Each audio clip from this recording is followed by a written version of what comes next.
దారికి వచ్చిన భార్య.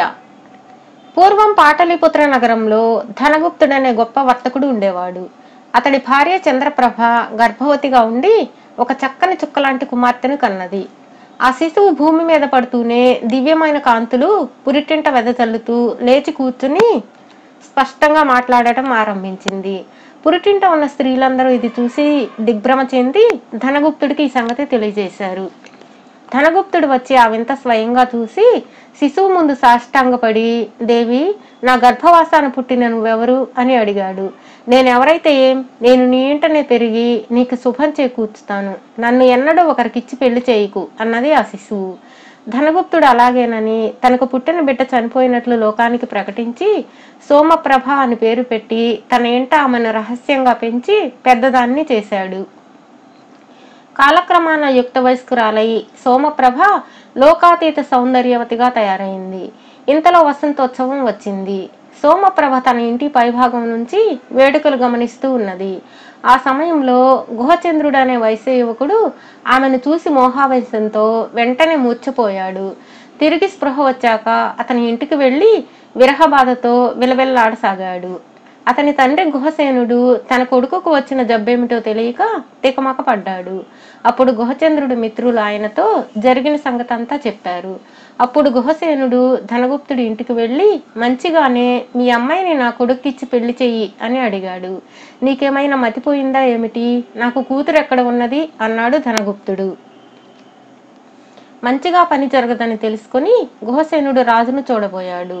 ఆయన రాజుకు లోగడ అనేక విధాల సహాయం చేసి ఉన్నవాడు కావడం చేత తాను కోరితే రాజు సహాయం చేయకపోడని అనుకున్నాడు. ఆయన రాజుకు ఒక రత్నాన్ని కానుకగా ఇచ్చి, మహారాజా, తమ వల్ల ఒక చిన్న సహాయం కావాలి అనగానే రాజు తప్పక చేస్తాను, అదేమిటో చెప్పమన్నాడు. గుహసేనుడు రాజుతో ధనగుప్తుడికి ఒక కుమార్తె ఉన్నదని, తన కొడుకు ఆ కన్యను మోహించాడని, తాను వెళ్లి కన్యనిమ్మని అడిగితే ధనగుప్తుడు తనకు కూతురే లేదంటున్నాడని చెప్పాడు. రాజు గుహసేనుడు వెంట కొంత సేననిచ్చి ధనగుప్తుడి కుమార్తెను బలాత్కారంగా తెచ్చి నీ కొడుకు చేసుకో అన్నాడు. గుహసేనుడు అట్టహాసంగా సేనను వెంట పెట్టుకుని వెళ్లి ధనగుప్తుడి ఇంటిని ముట్టడించాడు.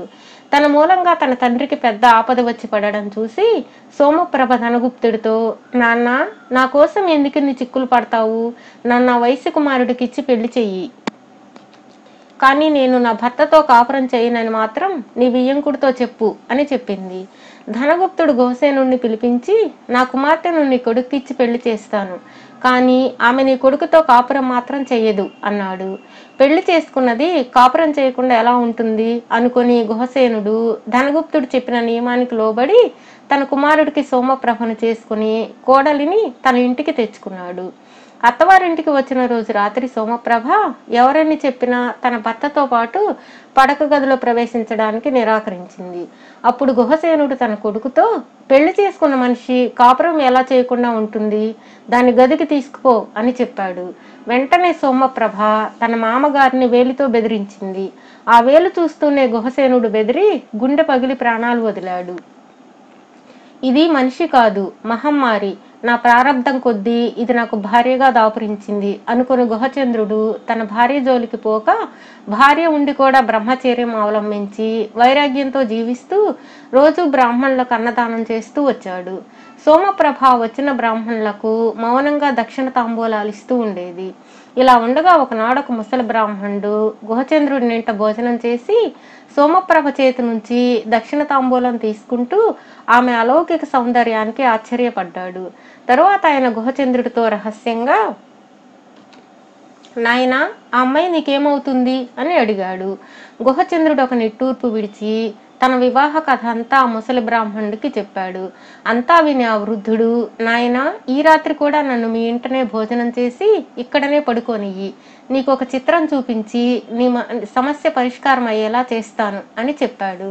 అందుకు గుహచంద్రుడు సమ్మతించి ఆ రాత్రి ఆ బ్రాహ్మణుణ్ణి తన సమీపంలోనే పడుకోనిచ్చాడు. ఒక రాత్రి వేళ ఇంట్లో అందరూ గాఢ నిద్రలో ఉన్న సమయంలో సోమప్రభ ఇంటి నుంచి బయలుదేరింది. బ్రాహ్మణుడు గుహచంద్రుణ్ణి నిద్రలేపి నా వెంటరా అన్నాడు. ఆయన గుహచంద్రుణ్ణి తన యోగశక్తి చేత ఒక తుమ్మెదగా మార్చి తాను కూడా 9 రూపం ధరించాడు. 2 తుమ్మెదలు సోమప్రభను వెన్నంటి వెళ్ళాయి. సోమప్రభ చాలా దూరం వెళ్ళి ఒక పెద్ద మర్రి చెట్టు కిందకు చేరింది. అక్కడ చక్కని సంగీతము, దివ్యమైన గానము వినిపిస్తున్నాయి. ఒక దేవతా స్త్రీ సోమప్రభను పోలినదే ఆమె ఒక గొప్ప ఆసనం మీద కూర్చుని ఉన్నది. సోమప్రభ వెళ్ళి ఆసనం మీదనే ఆ దేవతా స్త్రీ పక్కనే కూర్చుంది. తర్వాత ఆ ఇద్దరు స్త్రీలు దివ్యమైన ఆహారం తిని దివ్యమైన పానీయాలు తాగారు. తర్వాత సోమప్రభ రెండవ స్త్రీతో, అక్క, ఇవాళ మా ఇంటికి శక్తివంతుడైన ఒక బ్రాహ్మణుడు వచ్చాడు. ఆయనను గురించి ఆలోచిస్తే నాకేదో భయంగా ఉన్నది. ఎందుకైనా మంచిది, నేను త్వరగా తిరిగిపోతాను అంటూ లేచి తన ఇంటికి బయలుదేరింది. తుమ్మెద రూపంలో ఉన్న గుహచంద్రుడు ఇదంతా కళ్ళారా చూసి చెవులారా విన్నాడు. సోమప్రభ ఇంటికి బయలుదేరగానే తుమ్మెదల రూపంలో ఉన్న బ్రాహ్మణుడు, గుహచంద్రుడు శీఘ్రంగా ఎగురుతూ ఇంటికి తిరిగి వచ్చి తన సహజ రూపాలు ధరించి ఏమీ ఎరగనట్లు పడుకున్నారు. సోమప్రభ కూడా తిరిగి వచ్చింది. బ్రాహ్మణుడు గుహచంద్రుడితో, చూసావు కదా నాయనా, నీ భార్య మానవ స్త్రీ కాదు, దేవతా స్త్రీ. ఆ సంగతి ఆమెకు తెలుసును. ఏ శాప ఫలితంగానూ ఆమె మానవ జన్మ ఎత్తినప్పటికీ తన వారితో ఆమెకు సంబంధం తెగలేదు. అలాంటి స్త్రీ మానవుడితో సంసారం చేయడానికి ఎలా ఒప్పుకుంటుంది?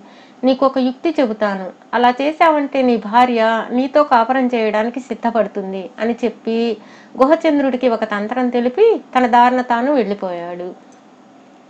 మర్నాడు చీకటి పడ్డాక గుహచంద్రుడి ఇంటిని చక్కగా అలంకరించుకొని ఒక వేశ్య వచ్చింది. గుహచంద్రుడు ఆమెను తన గదికి తీసుకుపోయి ఆమెతో సరస సల్లాపాలు ఆడసాగాడు. అదంతా సోమప్రభ చూసింది. ఆమె తన భర్తను యువతలకు పిలిచి, అది ఎవతే అని అడిగింది. ఆమె ఒక వేశ్య, నన్ను అమితంగా ప్రేమించింది. నన్ను తన ఇంటికి తీసుకుపోవడానికి వచ్చింది. నేను పోతున్నాను అని గుహచంద్రుడు అబద్ధం ఆడాడు. కట్టుకున్న దాన్ని నేనుండగా మిమ్మల్ని ప్రేమించడానికి అది అవతే, మీరు వెళ్ళడానికి వీల్లేదు అన్నది సోమప్రభ. అది మొదలు ఆమె తన భర్తతో సక్రమంగా కాపురం చేస్తూ గుహచంద్రుడికి అంతులేని ఆనందాన్ని కలిగించింది. బేతాళుడి కథ చెప్పి, రాజా, దేవతా స్త్రీ అయి ఉండి కూడా సోమప్రభ సాధారణ స్త్రీలాగా అసూయ చెందడానికి కారణం ఏమిటి? ఆమె సాధారణ మానవ స్త్రీ కాదని నిరూపించిన వృద్ధ బ్రాహ్మణుడే ఆమెకి ఈర్ష్య కలిగించే తంత్రం ఎందుకు చెప్పాడు?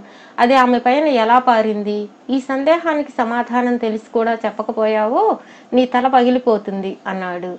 దానికి విక్రమార్కుడు, దేవతా స్త్రీలు మానవులను ప్రేమించడం అసంభవం కాదు. అలా జరిగిన సందర్భాలు ఎన్నైనా ఉన్నాయి. సోమప్రభ గృహచంద్రుణ్ణి ప్రేమించని కారణం చేతనే అతనితో కాపురం చేయలేదు. అంతేకాని తాను దేవతా స్త్రీ అయి ఉన్నందువల్ల మాత్రం కాదు. ఇక ఈర్ష్య మాటకొస్తే, ప్రేమ సాధ్యమైన చోట ఈర్ష్య కూడా సాధ్యమే. సోమప్రభలో ప్రేమ లోపించడం చేత కనీసం ఈర్ష్య అయినా కలగడానికి బ్రాహ్మణుడు ఆ యుక్తి పన్నాడు.